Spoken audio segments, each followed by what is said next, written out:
ஆடுது. அவனோட தவளையை முத்தி போய் கைலாசம் ஆடுது. ஆமா, அசையாத கையில மேலே அங்கேயும் இங்கும் அசைகிறது. உடனே பார்வதி நினைக்கிறார், ஒருத்தனோட தவளையை முத்தி போய் கைலாசமே ஆடுதுன்னு சொன்னா அவன் எப்பேற்பட்டவனா இருப்பான்? இவ்வளவு அழகா இருப்பான்.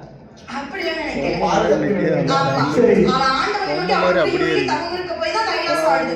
அப்ப அவனை நம்பிக்கைக்கு உடனே பார்த்து சொல்லி பார்வதி அம்மா நினைக்கிறார், ஐயா ஆண்டவா, உங்களை இனி தவம் இருக்கு அவனை கைலாசத்துக்கு வரவழைங்க என்று சொல்லி பார்வதி அம்மனுடைய வார்த்தை கேட்ட ஆண்டவனாகப்பட்ட சிவபெருமான் பகவானுக்கு வாசல் இருப்பாரு. ஏவல் பிள்ளை நந்தி தேவன். எப்பா ஏன் நந்தி தேவா? பாப்பா என்ன ஆண்டவனுக்கு ஏவல் பிள்ளை நந்தி தேவன்.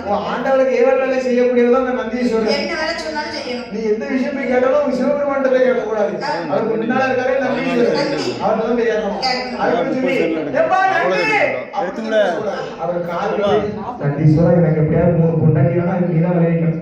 அவர் உடனே சிவபெருமான் போய் சொல்லுவாரு, இந்த மாதிரி செப்பேட்டு 3 வயசு கேட்கா சிவபெருமானே நீ கொடுக்க எதுவும் காசுல ரகசியமா சொல்லுவாங்க. ரகசியத்தை ஒரு 3 பேசிட்டு அதனால அவர் கேட்க மாட்டாங்க. உடனே பார்த்தார் ஆண்டவர் சிவபெருமான், எப்பா ஏன் நந்தி தேவா இங்க வா, உனக்கு ஒரு வேலை. இந்த பூலோக சீமையில ஆண்டவனை எண்ணி ஒரு மானிடவன் தவம் இருந்து ஆண்டவன் ஆகப்பட்ட சிவபெருமானை எண்ணி ஒரு மானிடவன் தவம் இருந்து வருகிறான். நீதான் போய் நந்தி தேவா அழைத்துட்டு வரணும். ஐயா ஆண்டவரே சிவபெருமான் தெய்வ பிறவி பறந்து வந்துருவேன். சரி, அவனும் மானிட பிறவி எப்படி அவனை கைலாச மலைக்கு கூட்டிட்டு வருவாரு? தூக்கிட்டு வரியா? என் ஊர்ல தூக்கிட்டு வருவாரு. என் ஊர் யாருக்கு? ஆறுல தான் போட்டு படிச்சது. உங்களுக்கு மட்டும் தான் இருக்க இடம் இருக்கு. சரி, அப்ப அவனை எப்படி கூட்டிட்டு வருவாரு? அப்ப அப்படி இந்த 2 குளிகைகளை கொண்டு அந்த தவம் இருப்பான் தெரியுமா, வாயில போட்டு ஒதுக்க சொல்லு. உளுக்குன்னு சொன்னா 2 ரெக்க முளைக்கும், அழகா முளைக்கும். உளுக்குன்னா பிடில முளைச்சிட்டு குப்புற குப்புற பறக்கும். அதனால வாயை விட்டு ஒதுக்கி என்று சொல்லி 2 குளிகையை கொடுத்து நந்தி பகவானை வழியை வைக்க நந்தி தேவன் எங்க வருகிறாரா?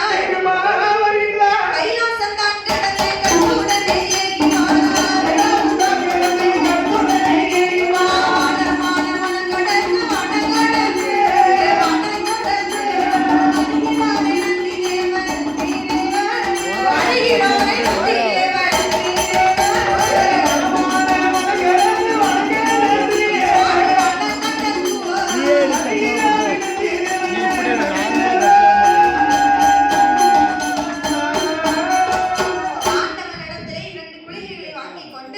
நந்தி பகவான் எங்க வருகிறார்? அதாவது வல்லரக்கன் தவம் இருக்கக்கூடிய இடம். 7 மலை கடந்து இமயகிரி பர்வதத்துல வந்து